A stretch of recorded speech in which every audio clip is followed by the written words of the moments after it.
MarkManson.net, the most important question of your life.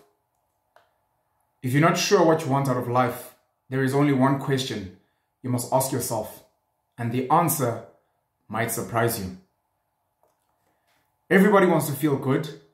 Everyone wants to live a carefree, happy, and easy life, to fall in love and have amazing sex and relationships, to look perfect and make money, and be popular and well-respected and admired and a total baller, to the point that people part like the Red Sea when you walk into the room. Everyone would like that. It's easy to like that. If I ask you, what do you want out of life? And you say something like, I want to be happy and have a great family and a job I like. It's so ubiquitous, it doesn't even mean anything. A more interesting question, a question that perhaps you've never considered before, is what pain do you want in your life? What are you willing to struggle for? Because that seems to be a greater determinant of how our lives turn out. Everybody wants to have an amazing job and financial independence, but not everyone wants to suffer through 60-hour work weeks, long commutes, and obnoxious paperwork to navigate arbitrary corporate hierarchies and the blasé confines of an infinite cubicle hell.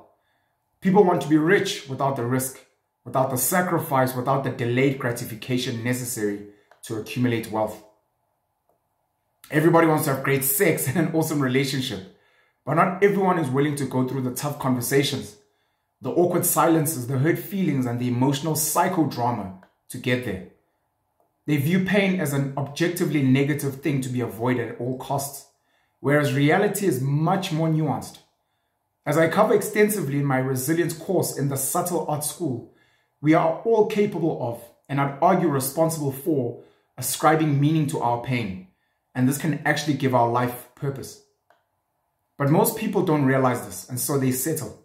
They settle and wonder what if for years and years, until the question morphs from what if into, was that it? And when the lawyers go home and the alimony check is in the mail, they say, what was that for? If not for their lowered standards and expectations 20 years prior, then what for? Happiness requires struggle. The positive is the side effect of handling the negative.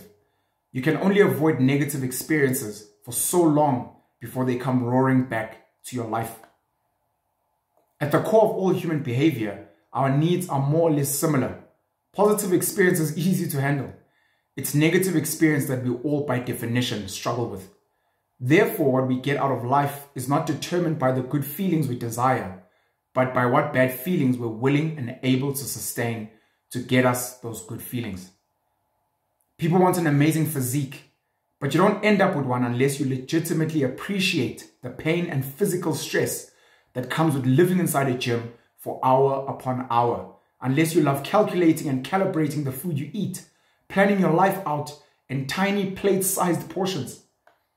People want to start their own business or become financially independent, but you don't end up a successful entrepreneur unless you find a way to appreciate the risk, the uncertainty, the repeated failures, and work insane hours on something you have no idea whether or not it will be successful. People want a partner, spouse, but you don't end up attracting someone amazing without appreciating the emotional turbulence that comes with weathering rejections, building the sexual tension that never gets released, and staring blankly at a phone that never rings. It's part of the game of love. You can't win if you don't play. What determines your success isn't what you want to enjoy. The question is, what pain do you want to sustain? The quality of your life is not determined by the quality of your positive experiences, but the quality of your negative experiences. And to get good at dealing with negative experiences is to get good at dealing with life. There's a lot of crappy advice out there that says, you've got to want it enough. Everybody wants something, and everybody wants something enough. They just aren't aware of what it is they want, or rather, what they want enough. Because if you want the benefits of something in life, you have to also want the costs. If you want the beach body, you have to want the sweat, the soreness, the early mornings, and the hunger pangs. If you want the yacht, you have to also want the late nights, the risky business moves, and the possibility of pissing off one person or 10,000. If you find yourself wanting something month after month, year after year, yet nothing happens, and you never come any close to it, then maybe what you actually want is a fantasy, an idealization, an image, a false promise. Maybe what you want isn't what you want. You just enjoy wanting. Maybe you don't actually want it at all. Sometimes I ask people, how do you choose to suffer? These people tilt their heads and look at me like I have 12 noses. But I ask because that tells me far more about you than your desires and fantasies. Because you have to choose something. You can't have a pain-free life. It can't all be roses and unicorns. And ultimately, that's the hard question that matters. Pleasure is an easy question, and pretty much all of us have similar answers. The more interesting question is the pain. That answer will actually get you somewhere. It's the question that can change your life. It's what makes me, me, and you, you. It's what defines and separates us and ultimately brings us together. For most of my adolescence and young adulthood, I fantasized about being a musician, a rock star in particular. Any badass guitar song I heard, I would always close my eyes and envision myself up on stage, playing into the screams of the crowd. People absolutely losing their minds to my sweet finger noodling. This fantasy could keep me occupied for hours on end. The fantasizing continued through college, even after I dropped out of music school and stopped playing seriously. But even then, it was never a question of if I'd ever be up playing in front of screaming crowds, but when. I was biding my time before I could invest the proper amount of time and effort into getting out there and making it work. First, I needed to finish school. Then I needed to make money. Then I needed to find the time. Then nothing. Despite fantasizing about this for over half of my life, the reality never came. And it took me a long time and a lot of negative experiences to finally figure out why. I didn't actually want it. I was in love with the result, the image of me on stage, people cheering, me rocking out, pouring my heart into what I'm playing. But I wasn't in love with the process. And because of that, I failed at it repeatedly. Hell, I didn't even try hard enough to fail at it. I hardly tried at all.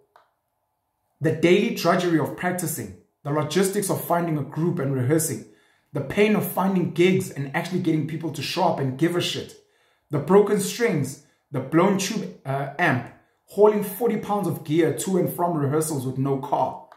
It's a mountain of a dream and a mile-high climb to the top. And what took me a long time to discover was that I didn't like to climb much. I just liked to imagine the top. Our culture would tell me that I've somehow failed myself, that I'm a quitter or a loser. Self-help would say that I either wasn't courageous enough, determined enough, or I didn't believe in myself enough. The entrepreneurial startup crowd would tell me that I chickened out on my dream and gave into my conventional social conditioning. I'd be told to do affirmations or join a mastermind group or manifest or something. But the truth is far less interesting than that. I thought I wanted something, but it turns out I didn't. End of story. And life doesn't work that way. Who you are is defined by the values you are willing to struggle for. People who enjoy the struggles of a gym are the ones who get in good shape.